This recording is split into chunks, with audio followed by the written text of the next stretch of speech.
नमस्कार। आज हमारी बहुत ही महत्वपूर्ण लेखिका और मैं कहूं तो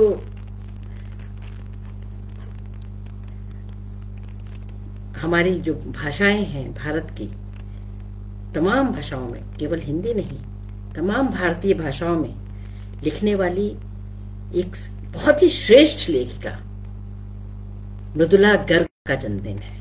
25 अक्टूबर उनका जन्मदिन है और मैंने सोचा कि जैसे पिछले साल मैंने हरी बिंदी सुना करके आप लोगों को सबको सुना करके उनके जन्मदिन को सेलिब्रेट किया था, उसी तरह से इस लेखिका के जन्मदिन को आज मैं आप लोगों को एक अन्य कहानी के साथ सेलिब्रेट करूं जिसका नाम है दूसरी औरत।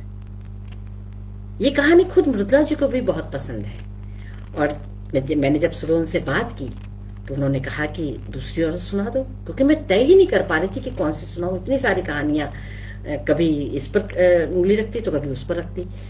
तो मैंने उनसे जब सुबह बात की तो उन्होंने कहा दूसरी औरत सुनाओ, मुझे बहुत पसंद है।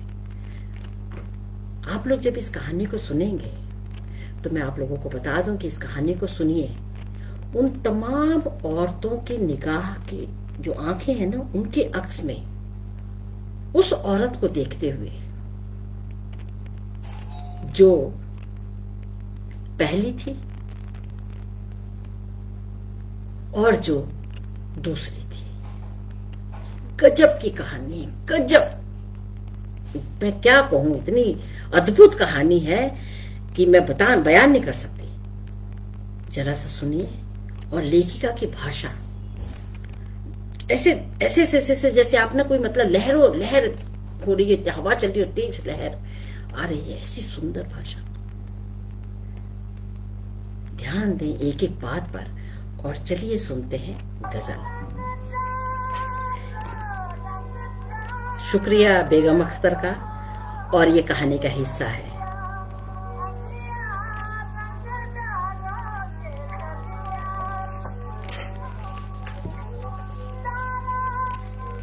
ये सुनते रहिएगा साथ साथ।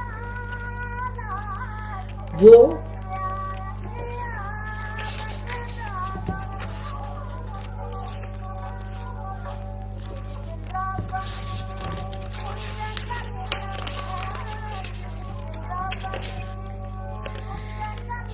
असल में इस कहानी का शीर्षक है वो दूसरी।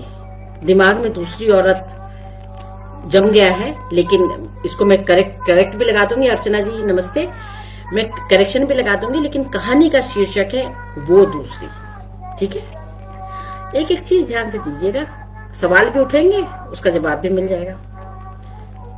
हर इंसान की जिंदगी में 3 औरतें आती हैं, माँ, नानी और दादी। हर इंसान की जिंदगी में, यहाँ कोई संबंध नहीं बताया गया, हर इंसान की जिंदगी में 3 औरतें आती ही हैं। माँ ना हो तो कैसे आए, नानी ना होगी तो आप कैसे आएंगे, माँ ही नहीं होगी, और दादी नहीं होगी तो बाप नहीं होगा, तो आप कैसे आएंगे। तो 3 औरतें तो आती हैं भाई। मेरी बदकिस्मती कि मैंने नानी दादी को न जाना।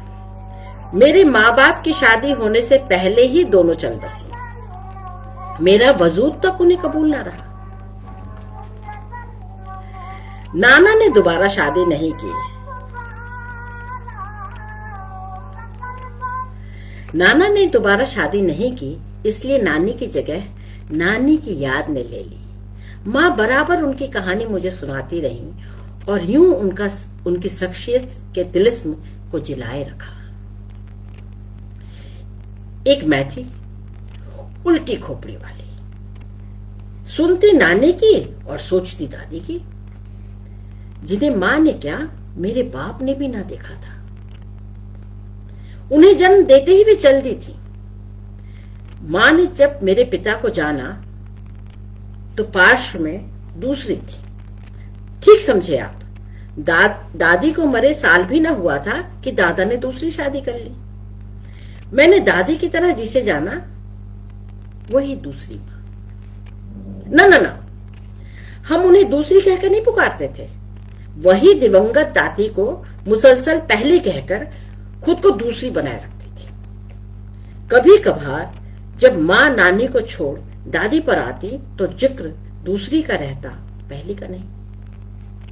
दरअसल पहली के बारे में थोड़ी बहुत जो जानकारी उन्हें थी, दूसरी की मार्फत ही हासिल हुई थी।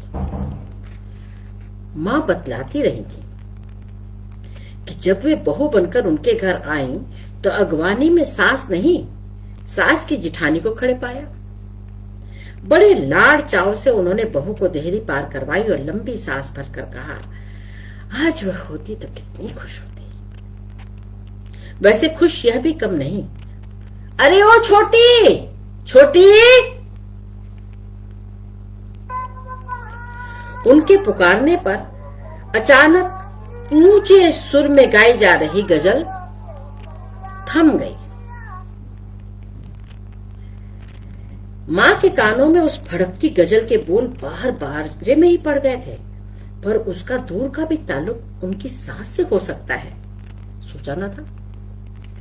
अब देखा कि एक औरत जो तौर तरीके से किसी सूरत मानुमा नहीं थी, अधूरा काम छोड़ने की कसमसाहट के साथ फर्श से उठ खड़ी हुई है और ताया सास से कह रही है, क्या? अभी वो बताऊंगी कि उसने क्या कहा, लेकिन फिलहाल ताया सास ने क्या कहा वो तो सुनिए। ताया सास ने कहा, अब बहू यही तुम्हारी सास है। उस औरत ने उनके पास आने या उन्हें अपने पास बुलाने की पहल नहीं की। वहीं से हाथ उठाकर आशीष दी और कहा, पहली होती तो आज कितना खुश होती। ये कहा उस दूसरी ने। दूधो नहाओ पूतो फलो, कहते न कहते वह वापस फर्श पर थी और छूटी गजल पकड़ने की गरज से हारमोनियम सहेज रही थी। कुछ ही देर में कमरा दोबारा गजल की गिरफ्त में था।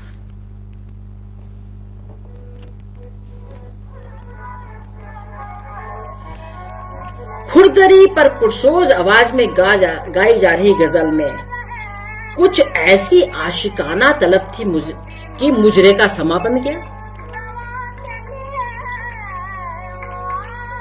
असमंजस से भरी मां उन्हें ताकती खड़ी रह गई।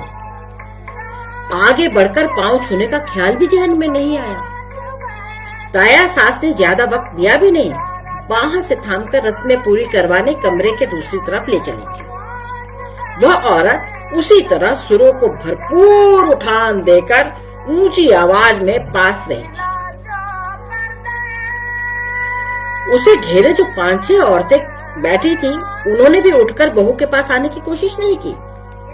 उनमें से एक को दिखलाकर ताई ने इतना जरूर कहा, वह तिल्ली के काम की हरी साड़ी में जो है ना, मेरी भांजी है।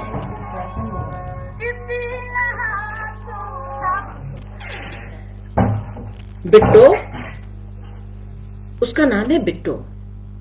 तुम जानो जैसी मेरी बहन की जाए वैसी है। पर उसे पास नहीं बुलाया था बिट्टो को उन्होंने। वह ढोलकी के लिए बैठी रही, पर फिलहाल थाप नहीं दे रही थी। शायद गजल की सुर उसकी पकड़ के बाहर हो गए थे। बहुत देर बाद संभाल पाए शायद। मुंह दिखाई को औरतें आती होंगी, तुम बैठ लो। ताया सास ने मां को टकोरा। मां पीढ़े पर बैठ गई, पर उनका मन पूरी तरह जोम पर आ रही गजल से टका था। आप लोगों ने गजल सुन लिए, सुनते रहिए कानों में। यहां तक कि आने वालियों की काया नजरों और बेलोस फिक्रों की बाबत सोच पशेमा होने का ख्याल भी न आया था। उस वाकये का मुझसे बयान करते हुए मां दोबारा उसी मुंह पाश में बन गई थी। कहा था, क्या कहा था? गौर से सुनिए। तब मेरी समझ में नहीं आया था कि जैसे जैसे गजल उठान पर आ रही थी, उनकी खरखरी आवाज में जो कामुकता पैदा हो रही थी, उसके बारे में यह तय करना क्यों मुश्किल था कि वह मर्दाना है या औरतनुमा। यानी वह मर्द को आसक्त करेगी या औरत को। अब तो खैर जान गई हूं कि कामुकता ऐसी कयामती चीज है जो मर्द औरत को यकसा लुभाती है। तब नहीं जानती थी, लेकिन कामुकता तो दोनों को लुभाती है ना।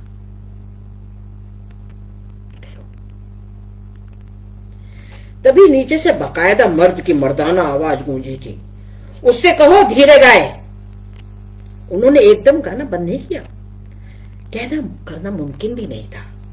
बंदिश में सहज रूप से वक्फा आया होगा, इसलिए पहले से कहीं धीमी आवाज में कहा गया अगला फिक्रा साफ सुनाई पड़ गया।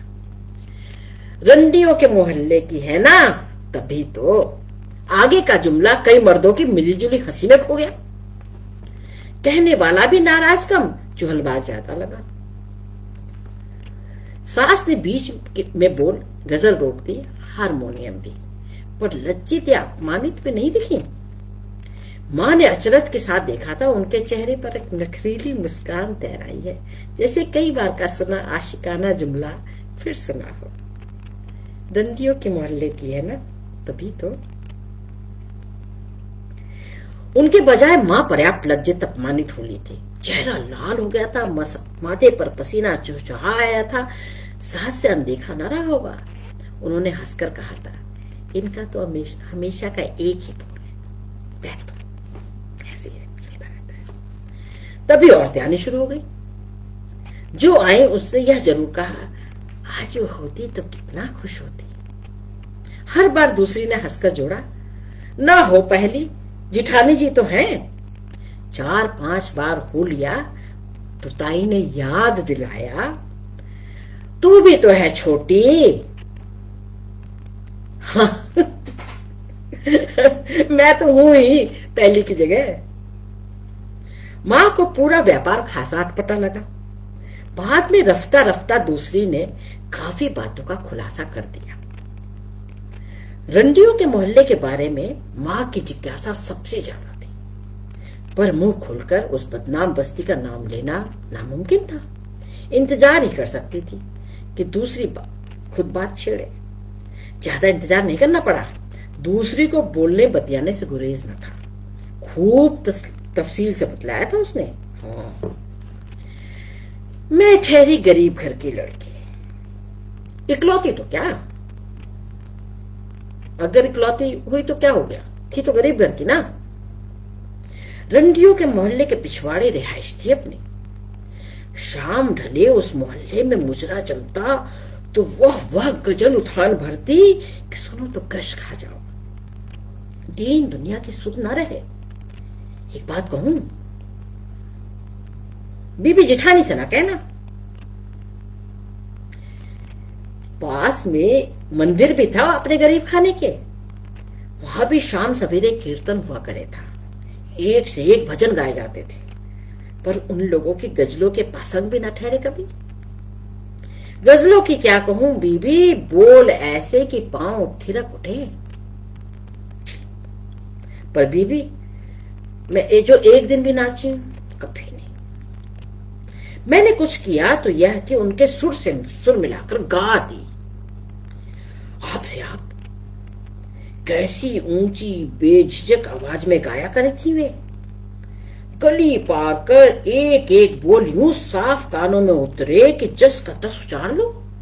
एक भी बोल खोते नहीं थे, एक एक। अरे क्या कहूं, नुक्ते भी समझ में आते थे हमको कि कहां नुक्ता लगाना कहां नहीं। ऐसे साफ बोल, क्या आवाज होती थी उनकी। हाय, तुमने ना सुनी होगी कभी।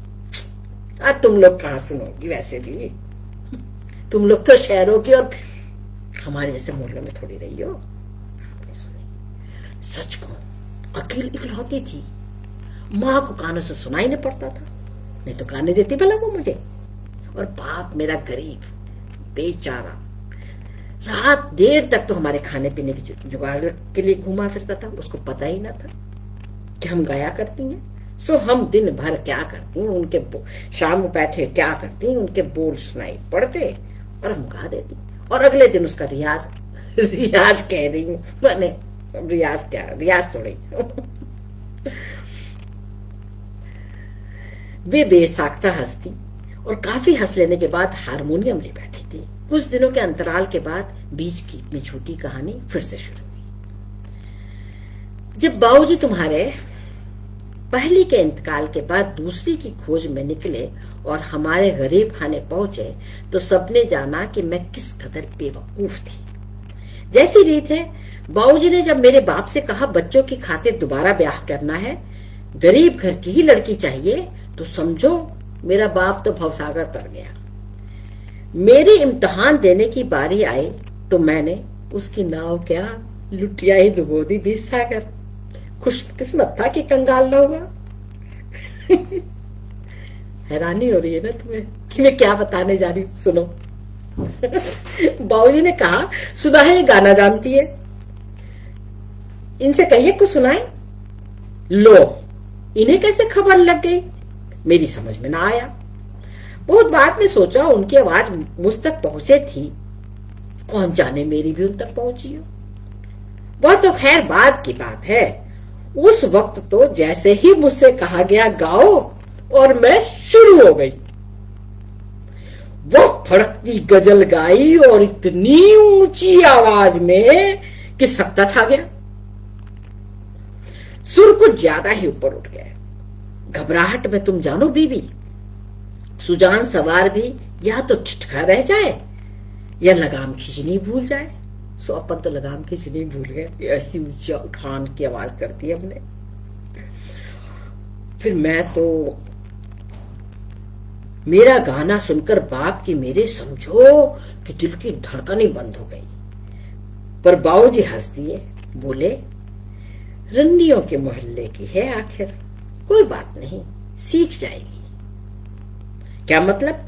आवाज नीची रखना सीख जाएगी या गजल न गाना सीख जाएगी?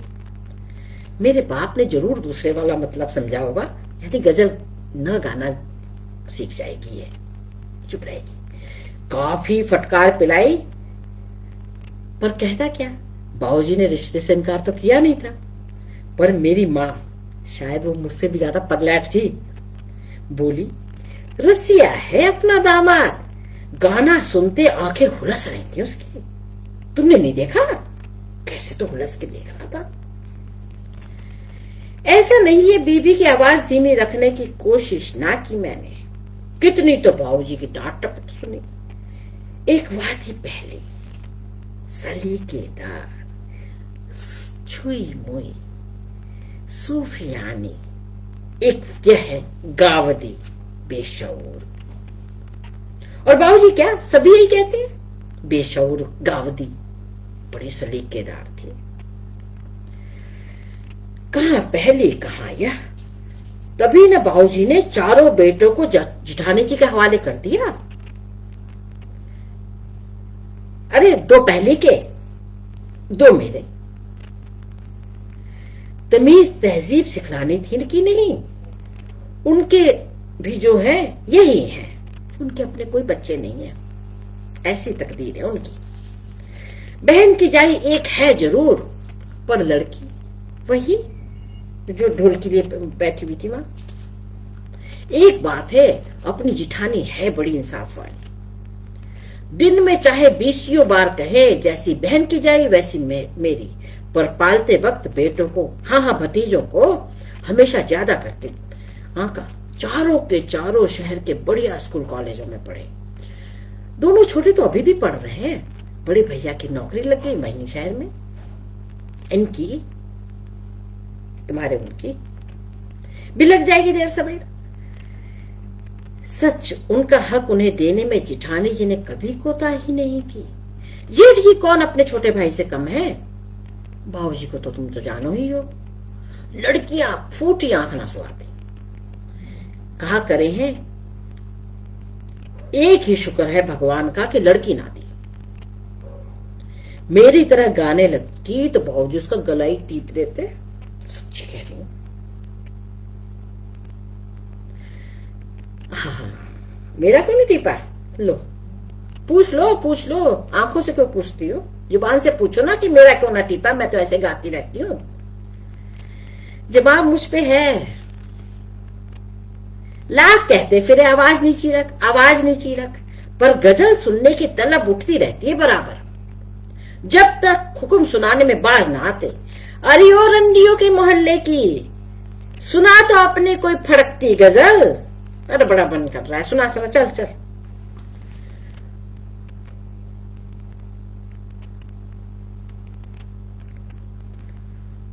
दूसरी से बोलने बतियाने मां को जबरदस्त रोमांच महसूस होता और वे डर जाती। उनके करीब जाना चाहिए कि नहीं। बाप रे बाप, कैसी है ये। सास तो उन्हें किसी हाल माना नहीं जा सकता था। सास थी तो ताई, उनका साथ खूब उबाऊ, बड़ी उबाऊ थी, लेकिन बड़ा सुकून देह था। इनसे डर लगता था, उनके पास जाते ही लगता था जैसे बस गोद में बैठ गई हूं अपनी मां की। पिताजी भी उन्हें ताई के पास देखते तो कभी कभार पास आ बैठते, दूसरी के पास पाते तो कभी पास ना पटकते। अरे वो दूसरी के पति नहीं, उस लड़की के पति जो कहानी सुना रही है। मां के मन में अपनी असली सास को लेकर बड़ा कौतूहल था। पिताजी से पूछा, उनकी अपनी मां कैसी थी? तो बड़ा ठंडा जवाब मिला, पता नहीं, मैंने नहीं देखा। उसके बाद उनकी चुप्पी इतनी खिंची कि मां को लगा दोनों ही बुढ़ा लिए, चुप हो गए बूढ़ों की तरह। वैसे बूढ़े चुप नहीं होते, लेकिन दिमागी तौर पर। मेरी मां वकील की बेटी थी। हर बात की तह तक पहुंचना उनकी खानदानी बीमारी थी। उन्होंने कयास लगा लिया कि उनके पति अपनी मां को उन्हें पैदा करते ही मर जाने के लिए माफ नहीं कर पाए थे। पर दूसरी तो अच्छी भली मुंहजोर और जिंदा थी। उनके बारे में भी पूछने पर उतना ही ठंडा जवाब मिला था और चुप्पी उसी तरह खिंची थी। मां ने कहा था, वे दूसरी को समझ नहीं पाती, क्या करें, उनके साथ वक्त गुजारे या नहीं, आखिर वे उनकी सास थी। जवाब मिला, वे ऐसी ही हैं। फिर चुप्पी यूं खिंची कि लगा वे दोनों उस दूसरी और उसके रसिया शौहर से भी ज्यादा बूढ़े हो चले। इस चुप्पा चुप्पी में मां की जिज्ञासा और बढ़ गई। यह भी समझ गई कि पहली के बारे में ढंग की मालूमात होगी तो दूसरी के ही जरिए। ताया सास समेत गांव के किसी प्राणी से पहली के बारे में पूछती तो लगता किसी देवी या अप्सरा का बखान सुन रही है। कहने को सबके पास बहुत कुछ था, पर वकील की बेटी, मेरी जिरह प्रेमी मां, उसको उसमें झूठ के सिवा कुछ नहीं सुनाई देता। कसूर उनका नहीं था। मां ने मुझसे कहा था, मरकर इंसान इंसान नहीं रहता, मरकर इंसान नहीं रहता, नाटक का नायिका या नायक बन जाता है। जैसे मरना ही सब कुछ हो, खुद इंसान कुछ नहीं। दूसरी अकेली ऐसी शख्स थी जिसके लिए पहली मरकर भी नहीं मरी थी। हाड़ मास की औरत की तरह उसके कद से ऊंचा कद निकाले बराबर में खड़ी रहती थी। उन्होंने उन्हें देखा भले न था, पर उनके इंसान और मादा होने के दो सबूत शुरू से आंखों के सामने रहे थे। उन्हें देखकर पहली की सूरत का अंदाजा हो जाता होगा। सीरत का गुमान कराने को तमाम गांव के तमाम लोग थे। अपने से उनकी तुलना सुन सुनकर तस्वीर बन गई होगी। लोगों की बातों पर पूरी तरह विश्वास उन्होंने नहीं किया होगा, इतनी बूंद नहीं मां, पर इतना मान लिया होगा कि पहली इनसे ठीक उलट थी। अपने से उलट की कल्पना करने में कष्ट जितना हो, रोमांच भरपूर है। उसी बल पर उन्होंने पहली की खासी मानसल छवि गढ़ ली होगी। मुझे यकीन है मां थोड़ी मशक्कत करती तो पहली की सरापा कैफियत दूसरी से उगलवा ही लेती और उसके जरिए दूसरी को भी बखूबी समझ लेती, पर वे कन्नी काट गई। मेहनत से मुंह फेरा या रोमांच से घबरा गई, कहना मुश्किल है। वे खुद कई बार मुझसे कह चुकी थी कि दूसरी का साथ जितना मोहित करता था उतना डराता भी था। इधर रसोई घर में अंगीठी पर खाना चढ़ाया जा रहा होता, उधर दूसरी चौपड़ फैलाकर बैठ जाती। आओ बीबी, दो एक बाजी हो जाए। मां कहती, रसोई? तो जवाब मिलता, जिठानी जी है ना। मां डावाडोल होती कि आवाज आ जाती, बहुरानी बहुरानी। दरअसल दूसरी के पास उनके देर तक बैठे रहने पर ताई को कोई ना कोई काम सूझ ही जाता था और वे प्यार पगी पुकार दे उठती, बहुरानी सुनो तो। मां रोमांच छोड़ वाजिब की तरफ भाग जाती वे कहना ना भूलती, काम निपटा कर अभी आई। पर जब लौटती तो दूसरी को कुछ दूसरा ही कुछ सोच चुका होता। कभी वे कहती, चलो तुम्हें तबला बजाना सिखाती हूँ, तुम बजाना मैं गाऊंगी, हारमोनियम अकेला क्या क्या करेगा, सुर देगा ताल नहीं, या कहो तो गजल गाना सिखला दो। मां की बोलती बंद हो जाती, ताई जी बुला रही है। कैसे बोलूंगी? ताई जी बुला रही है, आती है, और भाग जाती। जो थोड़ा बहुत आपस में कहा सुना गया था साड़ी पर फूल पत्ती छापते हुआ था। अपनी कहानी दूसरी ने तफसील से सुनाई जरूर थी, पर तमाम एक बार में नहीं, रफ्ता रफ्ता तोड़ तोड़ करके कई बैठकों में। पहले दिन शुरुआत यूं हुई थी कि शहर से साड़ी के लिए बढ़िया टाइगर वॉयल आई थी। बेहतरीन रंग थे।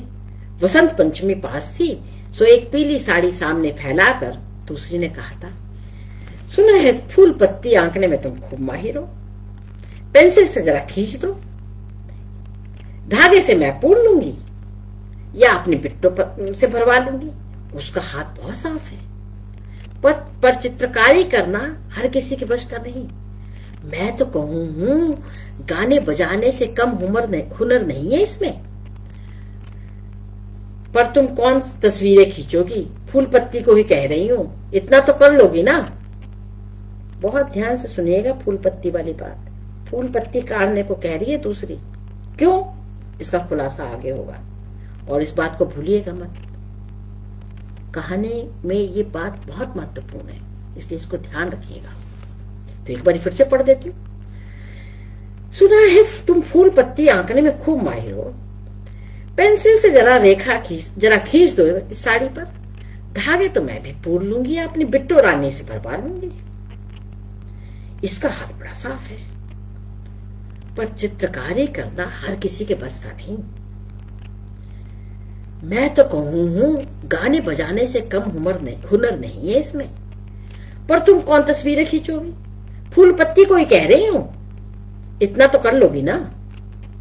मां ने सावधानी और करीने से बढ़िया बॉयल पर फूल पत्तियां उकेर दी, पर दूसरी या बहन की जाई बिट्टो रानी ने उसमें धागे भरे या नहीं पता नहीं चला। अपनी आंखों से देखा नहीं। उन्हें चौपड़ हारमोनियम इससे फुर्सत मिलती तब ना।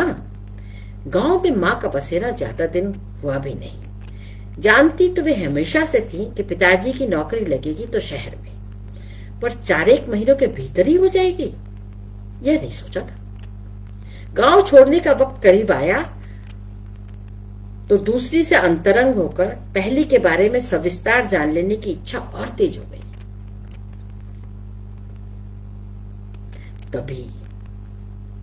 तभी ऐसी अनहोनी घटी कि यह बात जी के जी में ही रह गई कि पहली के बारे में कुछ जान ले।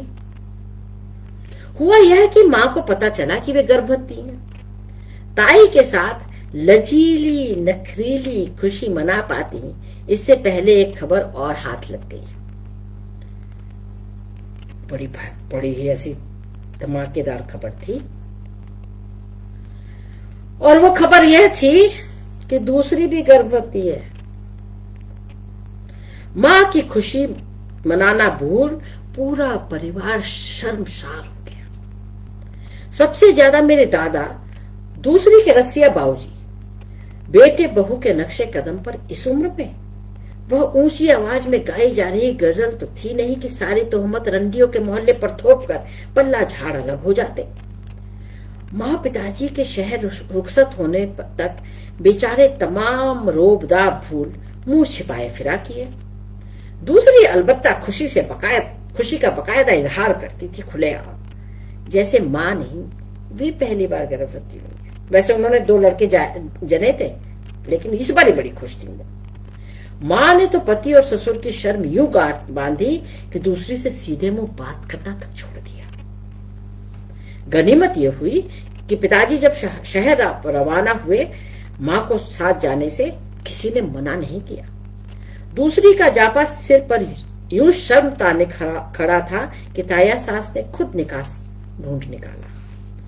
कहा, बहू ठहरी बेहद नाजुक, इसका जापा शहरी अस्पताल में डॉक्टरी मदद से होना चाहिए। गांव के दाए भरोसे उस पर नहीं भरोसा किया जा सकता। एक बार भुगत चुके ना, वही पहली के बारे में दूध का जला छाछ नहीं फूक सकते। किसी ने मुंह खोलकर यह न पूछा दूसरी के जापे का क्या। ताई ने बिना पूछे ही कह दिया, उसकी कौन सी पहली जचकी है, दो ठीक ठाक निपट गई, ये भी निपट जाएगी। जहां तक खुद दूसरी का सवाल था, उन्हें माँ या किसी में कोई दिलचस्पी नहीं थी। अपनी तीसरी जचकी को ले वो यूं खुश दिल थी कि खतरे का अंदेशा पास फटकने से भी डरा पड़ा रहता था, दूर ही रहता था डरा हुआ। यूं अलग अलग मुकामों पर 9 महीने पूरे हुए और 2 बच्चियां पैदा हुई, एक मैं और दूसरी मेरी बुआ। मैं सही सलामत आज तक जी रही हूं, कहानी सुना रही हूं ना आपको। पर बुआ चंद घंटों की मेहमानी कर भगवान को प्यारी हो गई।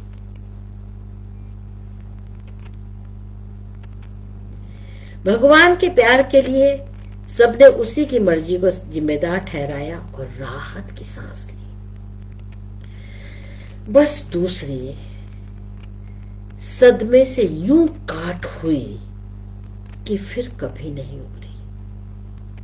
चुप्पी में पनाह ली और बाहर आई तो सिर्फ यह कहने, एक पहली थी, बच्चा जन्मा तो सलामत रहा, खुद चल बसी। एक करमजली मैं हूं, बच्ची को ली, खुद जिंदा बैठी हूं। पहली तो मर गई, बच्चा जिंदा रहा, मर गई, मैं देखो कैसी करमजली। मैंने दूसरी के बारे में माँ के मुख से चाहे जो सुना हो, अपनी आंखों से उन्हें ठीक बुढ़िया ही देखा। उनकी निस्बत दादा कम बूढ़े मालूम हुए। गजल तो बहुत दूर की कौड़ी थी, मुझे याद नहीं कभी मैंने उन्हें भजन भी गुनगुनाते सुना हो। गाना बजाना तो दूर, कभी उन्हें हंसते बतियाते भी देखा तो बस खरबूजे के सूखे बीज छील मगज निकालते, या हद से हद कभी कभार भुने आटे या बेसन के लड्डू बनाते। 4-5 बरस की रही होंगी मैं, जबकि शुरुआती यादें मन पर दस्तक देती है। याद आता है कि वो दूसरी दादी हमारे साथ नहीं रहती थी। साल 2 साल में आती जरूर थी, 2-1 महीनों के लिए, और मैं भी गांव उनके पास जाया करती थी, कभी छोटी बहनों और माँ के साथ, कभी अकेले, ज्यादातर गर्मियों की छुट्टियों में। और हाँ, ये मैं बता दूं आप लोगों को, दूसरी को हम दादी नहीं कहते थे, दूसरी को हम भाभी जी कहते थे। दादी तो हम पिताजी की ताई को कहते थे। माँ पिताजी भी उन्हें ताई और दूसरी को भाभी कहते। उन्होंने भी तो माँ को दादी की तरह कभी बहुरानी या बहू नहीं कहा था। शहर हो या गांव, भाभी जी की छवि वही रहती, चुपचाप मगज निकालती या हट से हट लड्डू। फिर गुड़िया कब बनाती होंगी? हाँ, गुड़िया मुझे खूब याद है। याद क्या, कल तक भी वह मेरे उनके रिश्ते की कड़ी रही थी। जब भी वे हमारे घर आती या मैं गाँव जाती, वे मुझे 1 या 2 गुड़िया जरूर देती। माँ कहती, भाभी ने अपने हाथों से बनाई है, चीथड़ों कतरनों से। हम तीनों बहनों में गुड़िया की हकदार सिर्फ मैं होती थी। शुरू में बहनें चिढ़ती कुड़ती थी, पर धीरे धीरे मेरे साथ साथ वे भी उन एक जैसी दिखने वाली गुड़ियों से ऊब चली थी। उम्र के साथ मेरी ऊब में शर्मिंदगी भी आ मिली थी। अब मुझे शर्म आती थी जब वो गुड़िया देती थी। उन्हीं दिनों जरूर किसी दिन भाभी जी के गांव लौट आने पर उनकी 2 शोभाहीन गुड़ियों को और उनके अपने उदासीन उबाऊ वजूद पर मैंने खींच जाहिर की। तभी माँ ने दूसरी की कहानी फिर से सुनानी शुरू की होगी। यानी मैंने दूसरी की कहानी तब सुनी जब मैंने कहा, क्या हर बारी गुड़िया दे देती है, बहुत ही बोर है, एक ही जैसी गुड़िया बनाती रहती है। तब उन्होंने मुझे दूसरी की कहानी सुनाई। अलग अलग पड़ावों से होकर वह दूर तक चली थी। उसी के दौरान वह दिन भी आया था जब मां ने गहरे पछतावे के साथ कहा था, ऐसी काट ये उसके मरे पीछे हुई और किसी को तनिक फर्क ना पड़ा। इनके दुख में दिलासा देने की भी किसी ने ना सोची, मैंने भी नहीं। दिलासा छोड़ उनके दुख को समझने की कोशिश भी नहीं की। सच कहूं, औरों की तरह मैंने भी तो उसके मरने पर राहत महसूस की थी। चलो अच्छा वो मर गई। ससुर जी रिटायर होने को थे, तेरे साथ उसका सारा काम भी हम ही को निपटाना पड़ता। तेरे पिताजी ने किस फर्ज से कब कन्नी काटी, दोनों छोटे भाइयों को पढ़वाया, फिर यह बेटी के साथ छोटी बहन। करना पड़ते तो करते, पर्दा करना पड़ा वही भला। क्यों, ठीक कह रही हूं ना मैंने सुन भर लिया था, पर धीरे धीरे मां की कहानियों के चलते दूसरे में मेरी दिलचस्पी जगने लगी थी। उम्र जब 14-15 पर पहुंची तो वय संधि के सुरूर में मैं दादी से पूछ बैठी, मां कहती है भाभी जी पहले गजलें गाया करती थी, अब क्यों नहीं गाती? उस बार मां भी साथ थी। दादी ने उनकी तरफ देखकर चुहल की। लाला कहा करे थे ना, सीख जाएगी बड़े घर की तमीज तहजीब, सो सीख गई। फिर चुहल भूल पसीजे स्वर में जोड़ा था, गाना बजाना कब का छूट गया रानी, तू हुई समझ उसी के पास से। उसे ज्यादा कुछ कहने को तैयार न थी। मां की कहानियां भी चुकली थी। अब जिंदगी के मंच पर मैं पांव रख रही थी और वे प्रस्थान कर चुकी थी। उन्हीं दिनों मैं अपने भीतर एक नई प्रतिभा की पहचान कर रही थी। यूं तो बचपन से ही मैं चित्रकारी करती रही थी। सब स्कूलों की तरह हमारे स्कूल में भी कला की कक्षा लगती थी। अध्यापिका हमेशा मेरे चित्रांकन की तारीफ करती थी। अंक भी मुझे ऊंचे मिलते थे। 15-16 साल की उम्र तक आते आते मैंने पाया कि मेरा शौक छवि अंकन की तरफ बढ़ गया था। स्कूल के बाद शाम को चित्रांकन सीखने के लिए मैंने एक नामी चित्रकार के पास जाना शुरू भी कर दिया था। शौक के उस मंजर में गर्मियों में मैं गाँव गई। तब भाभी जी ने जो गुड़िया मुझे पकड़ाई उसमें मुझे उन्हीं की सूरत नजर आने लगी और यूं उनकी सूरत में नई नई शौकीनी पाए मेरे चित्रकार मन को दिलचस्पी पैदा हो गई। अगले दिन जब अन्य मनस्कता की मूर्ति बनी, वे खरबूजे के बीज छील रही थी, तो मुझे चाव आया, क्यों न इनका ही चित्र बना डालूं। मैं कागज पेंसिल लेकर उनके सामने जा बैठी और उन्हीं की तरह मौन साधे छवि आंकने लगी। कुछ वक्त बीतने पर मैंने देखा मगज निकालते उनके हाथ शिथिल पड़ते पड़ते थम गए हैं। उचटे उकताए बदन में चौकन्नापन आ गया है। गर्दन और कमर खिंचकर सीधी हो गई। चेहरा हल्के स्मित से रंगा। आकर्षण कोण पर टिका है। कोई पेशेवर मॉडल या शौक कमसीन जैसे। मैंने अपने अचरज को जाहिर नहीं होने दिया। दम साधे रेखाएं खींचती रही, छवि खंडित न हो जाए। कुछ देर यूं ही चित्र बनता रहा। फिर उन्होंने धीमे से कहा, इस लायक सुंदर तो मैं ना हूं। पहली थी। चुप्पी का टूटने अब मुझे भला लगा। बात को चलाए रखने की खातिर मैंने पूछा, आपको कैसे पता? उनका जवाब चौंकाने वाला था, तस्वीरें देखकर। कौन सी तस्वीर? मैंने गांव के उस घर में किसी औरत की तस्वीर कभी नहीं देखी थी। शहर के घर में भी पहली दूसरी दादी तो दरकिनार, पूज्य नानी की भी कोई तस्वीर ना थी। मुझे याद है एकदम शुरू में जब मैंने मां से पूछा था, पहली की कोई तस्वीर नहीं थी क्या? जो वे उनकी शक्ल सूरत जानने को दूसरी का मुंह ताकती रही। माँ ने हंसकर कहा था, अरे उस जमाने में फोटो खींचने का चलन नहीं था, कोई रेखा चित्र बना देता तो हो जाती। उसी का सोचकर उन्होंने ताई जी से एक मर्तबा पूछा जरूर था उनका जवाब। और ताई जी का क्या जवाब था? तस्वीरें रानियों महारानियों की बनाई जाती है या रंडियों तवायफों की? कहीं भले घर की औरतों की तस्वीरें बनवाई जाती हैं।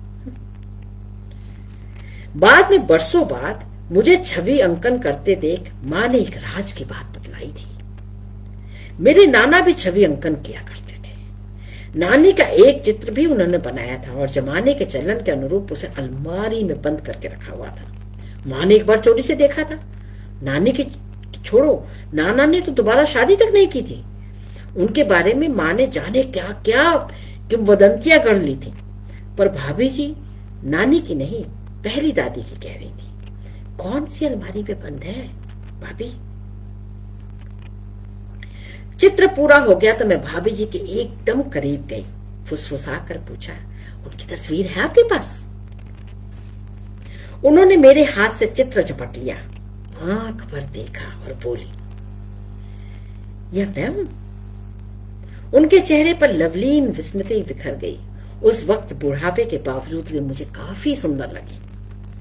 तो माँ ने गलत नहीं कहा था, कभी वे काफी आकर्षक नहीं होंगी। मैंने मन ही मन अपनी पीठ ठोकी। वाह क्या छवि उकेरी कि मॉडल की छुपी लुनाई भी बाहर आ गई। हाय हाय। लाइए, मैंने चित्र वापस लेने को हाथ आगे किया, पर उन्होंने झट उसे धोती के पल्लू में लुका लिया। चेहरे पर त्रस्त भाव उभर आया। बोली, ना बाबूजी देखेंगे तो टुकड़े टुकड़े कर डालेंगे। मैं समझ नहीं पाई किसके, उनके या चित्र के। किसी से कहना मत, उन्होंने कहा, पर ले गिरी खा। मुट्ठी भर मगज उन्होंने मेरे हाथ में ठूस दिए। जब तक मैं उन्हें संभालती वे चित्र रे सिरे से गायब हो गई। उसके बाद वे दिखी तो उसी अंतरलीन मुद्रा में गिरे निकालते, लड्डू बनाते, निर्लिप्त। मैंने 2 बार कोशिश की उनके सामने बैठकर एक आध चित्र और आंक लूं, पर मुझे तैयार देख वे झट उठ जाती और कमरे में जाकर दरवाजा बंद कर लेती। उन्होंने इस तरह खुद को मुझसे क्यों काट लिया, यह बात मुझे कभी समझ नहीं आई। मैंने कहा भी मुझे चित्र वापस नहीं चाहिए, आप रखिए, पर बीच में ही दबी आवाज में वे उठ गई। लगा इस बार जाते हुए मुझे गुड़िया नहीं मिलेगी। जान छूटी। पिछले कई सालों से मैं उनकी दी गुड़िया बिट्टू बुआ के बच्चों को बांट देती थी। मेरे गए पीछे उन्हें पता चल ही जाता होगा, पर मुझसे कभी किसी ने उसका जिक्र नहीं किया। जाने का वक्त आया तो बदस्तूर भाभी जी ने गुड़िया मुझे पकड़ा दी। मैंने सरसरी निगाह उस पर डाली और भौचक रह गई। पहले उनकी किसी गुड़िया में ऐसी उम्दा कारीगरी देखी ना थी। धागों से कढ़े नाक नक्श, तीखे दिलकश, बदन की गठन कटावदार, नाजुक, पहरावा नफीस, सलीकेदार। अरे यह तो पूरी की पूरी पेंटिंग है। आप चित्रकारी जानती हैं क्या? मेरे मुंह से निकला, पर मां तो कहती थी कि मेरा क्या, तू तो जानती है वारिस है हमारी। उन्होंने बुद्ध बुद्ध करके कहा। गुड़िया में मग्न मैंने कुछ सुना, कुछ नहीं। इसे साथ ले जाऊंगी। यह गुड़िया नहीं कलाकृति है, मैंने तय किया। हमारे चित्रकला की कक्षा में कलाकृति शब्द का सबसे ज्यादा इस्तेमाल होता था, और ये गुड़िया थोड़ी है, कलाकृति है। चलने की तैयारी में भागते दौड़ते गुड़िया दादी को दिखलाई तो वे भी चौंक गई। यह तो कह के हकला रही थी कि मैं चहक उठी। कमाल की है ना, जैसे किसी को सामने बिठला कर छवि उतारी गई हो। वही वे हकलाई कि मैं भागी। कलाकृति के लिए सामान में जगह बनानी थी। दादी की बुढ़ाती हकलाहट सुनती तो गाड़ी ही छूट गई होती मेरी। अगले साल गर्मियों की छुट्टियों में मैं गांव न गई। अगले मार्च में हायर सेकेंडरी के बोर्ड के इम्तिहान होने थे, इसलिए गर्मियों में स्कूल में विशेष कक्षाएं लगनी थी। फिर मेरे चित्रकार गुरुओं ने भी उन्हीं दिनों मुझे खास तौर पर कुछ गुण सिखलाने का आश्वासन दिया था। उसके लिए हर हाल में वक्त निकालना था। ये वक्त था कहाँ। 16 वर्ष की उम्र सिर पर, दुनिया भर का सोच विचार, सखी सहेलियां, राज रियाज, कौन जाता शहर छोड़कर। स्कूल का आखिरी साल था, बहुत कुछ छूटना था कॉलेज जाने पर। तब तक तो संग साथ बना रहना। तो उस साल में गर्मियों की छुट्टियों में गई नहीं, बस यहीं रही अपने शहर और लड़ी, बस यही सब करती रही। इम्तिहान खत्म हुए, फिर 12वीं अपने वही हायर सेकेंडरी के, तो मौज मस्ती छूटी। शहरों में चाचा ताऊ के जितने बच्चे थे सबने एक साथ गांव जाने का कार्यक्रम बनाया। यानी हायर सेकेंडरी का एग्जाम खत्म और हमने सोचा कि चलो गांव चले। और सबसे बड़ी थी तो सरदारनी भी मैं थी। चलिए, मैं एक तरह से मुखिया चुनी गई। गांव के घर में उसके बारे में मेरी जानकारी सबसे ज्यादा थी।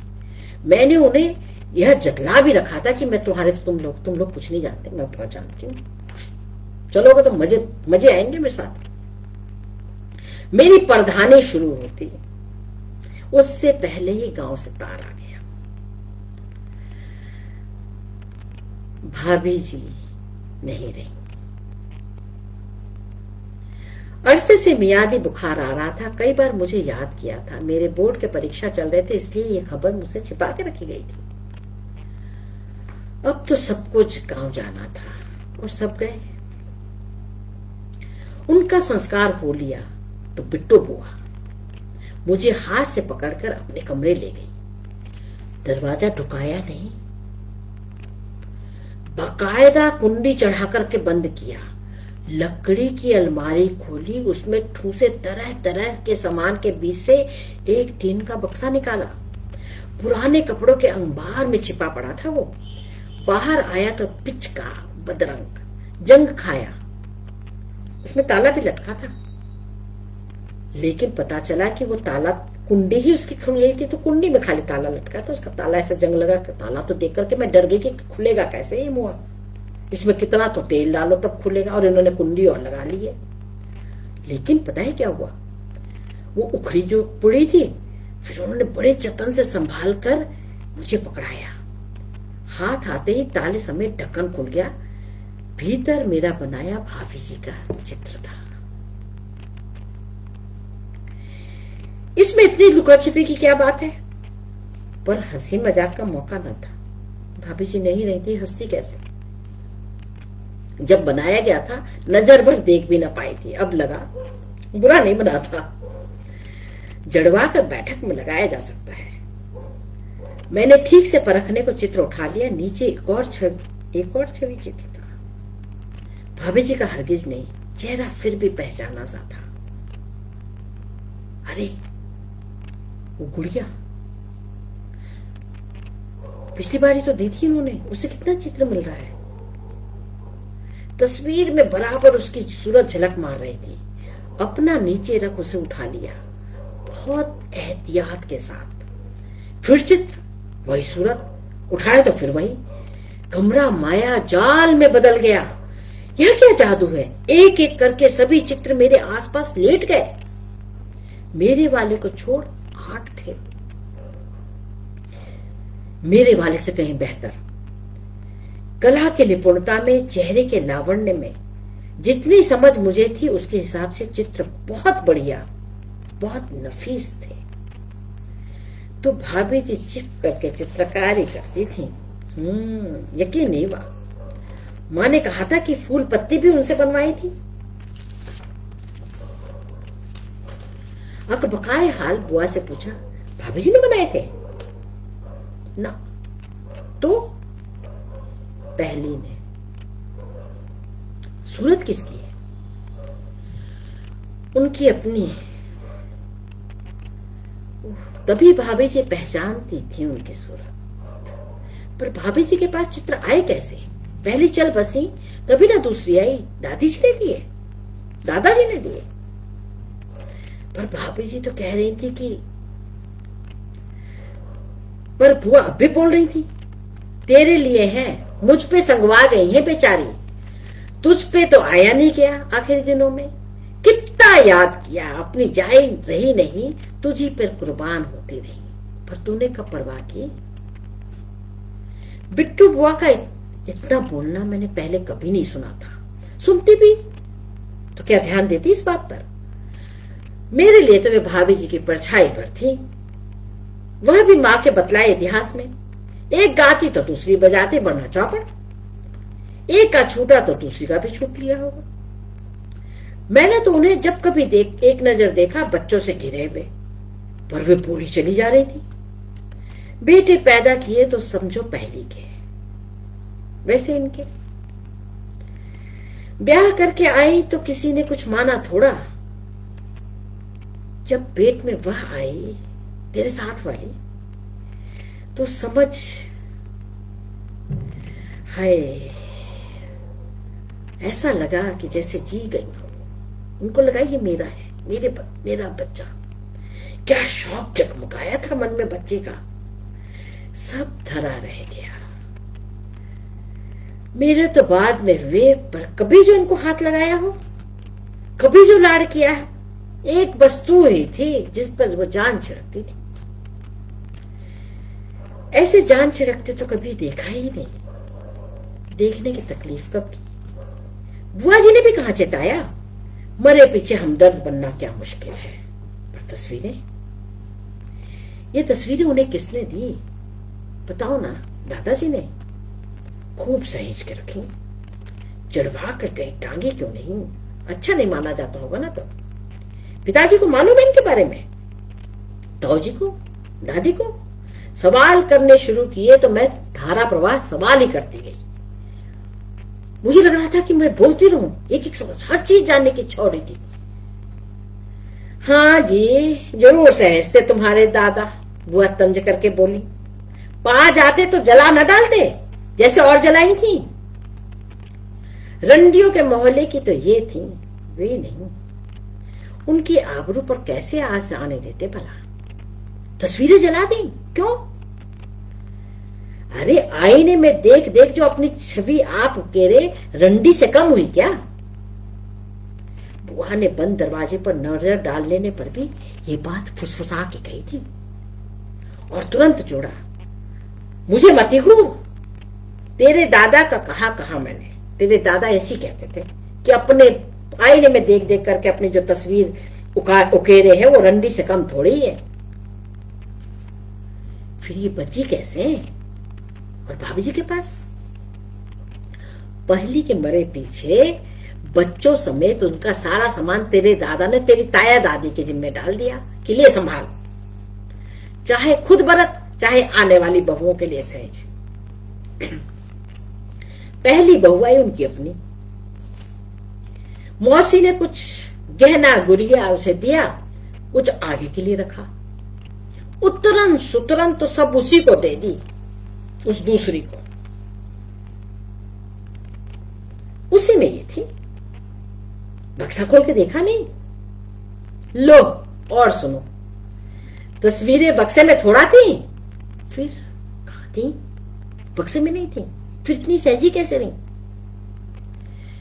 पुरानी गुदरी के अस्तर के बीच से मिली। अरे धो करके दोबारा बनाने के लिए उधेड़ी तब दिखी। मेरे सिवा कोई नहीं जानता।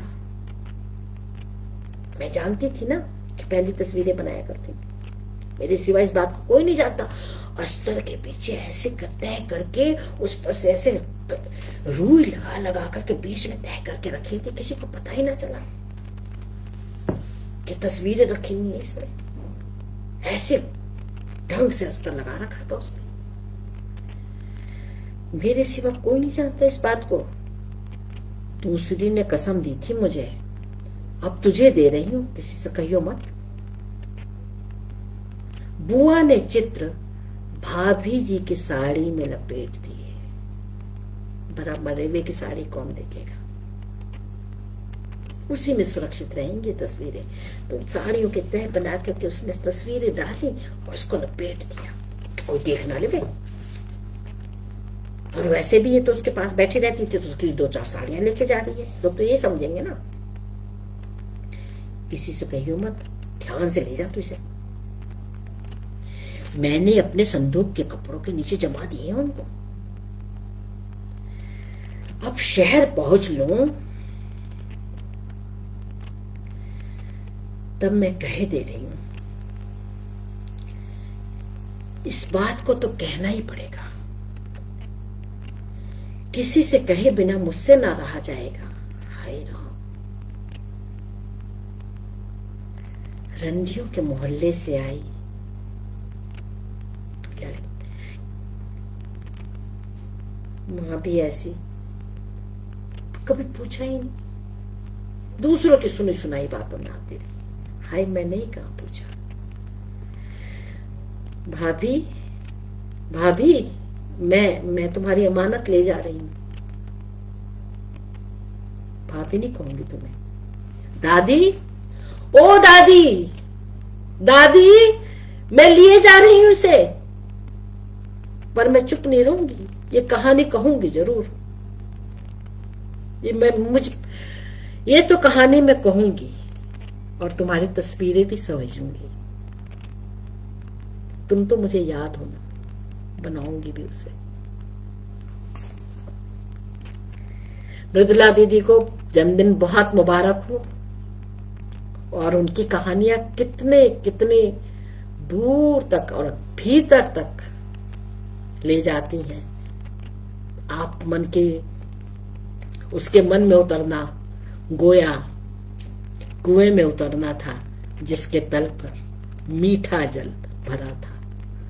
हमारी वो दूसरी कुछ ऐसी ही थी जिसके हृदय के तल पर मीठा जल भरा था,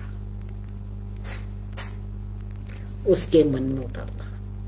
थैंक यू दीदी, बहुत लिखें ताकि हम लोग कुछ अधिक इंसान बन सके। आज का ये स्पेशल कार्यक्रम था जी, और यह YouTube पे लगेगा। YouTube सब्सक्राइब करना ना भूलें। कहूं एक प्रसंग। शुक्रिया बहुत बहुत।